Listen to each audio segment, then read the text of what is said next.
All right. Let's see. Welcome back.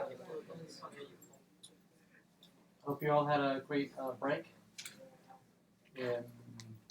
We're back. Let's see.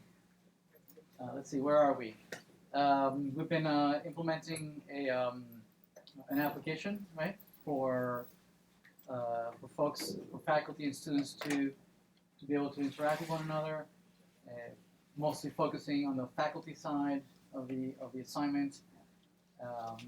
Mostly focusing on a particular stack of using MySQL for the relational databases, using Spring Boot for the middle tier, using React for the front end. So we're gonna put that aside for a bit, and I'm gonna focus on the other half of the application for the remainder of the course, and focus more on the client side of the for the student side of the application. Right, the student should also be able to use this application.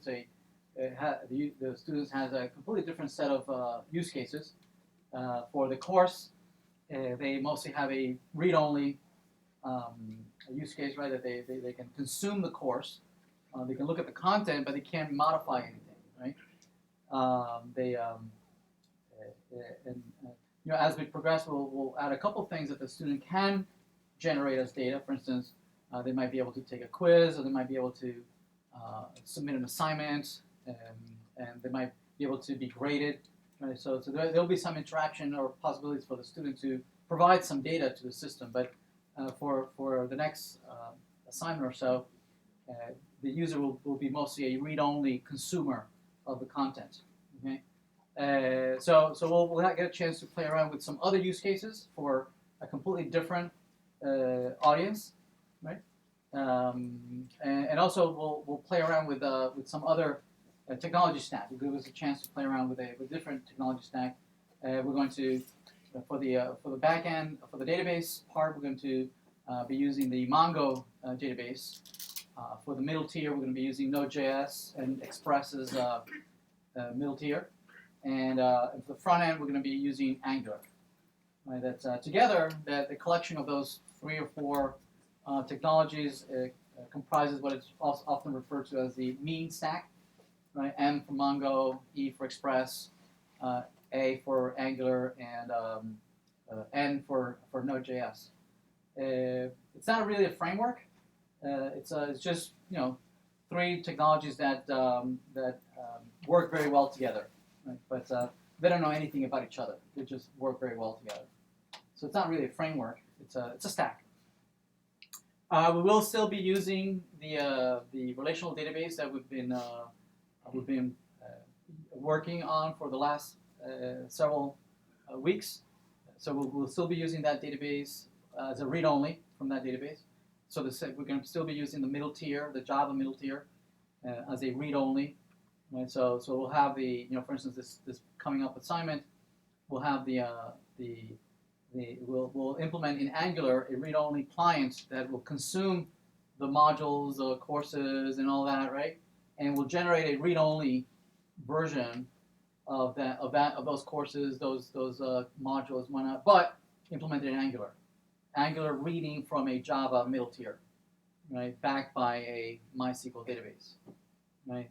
Notice that Java just providing a RESTful service can be read from anywhere, right? That's the intent of a middle tier. The intent of a web service is that can be consumed from anybody. Anybody can implement a user interface in any technology you want, right? We just happen to be using Angular and React. As we progress, we'll be adding more a couple other things.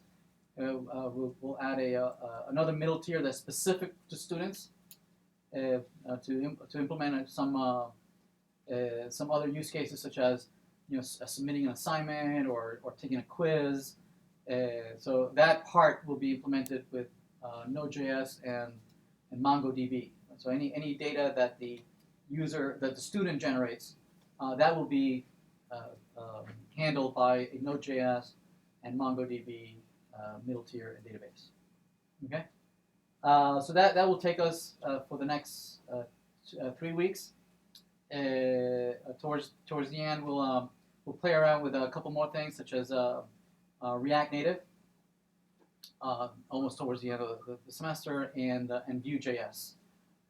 For those, we'll see how. So we're kind of going back a little bit on React Native, React. Says, well, why didn't we do React Native with at the end of React? So well, I didn't consider it to be a web technology. Although a lot of what you've learned in React is readily applicable in React Native, but again, I didn't consider it to be a web technology. But nevertheless, it's nice that you find yourself able to use the same skills that you've learned in React.js and apply them to mobile development. And probably you won't get a chance to actually be part of a project or anything. So I left it towards the end. So same thing with Vue.js. This is the first time we're going to run Vue.js in the class. So we'll see how it goes.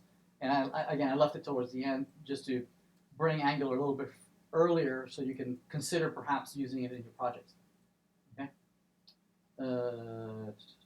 What else? I think that's it. Any questions?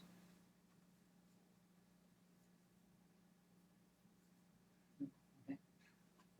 All right. Oh, it's hot in here.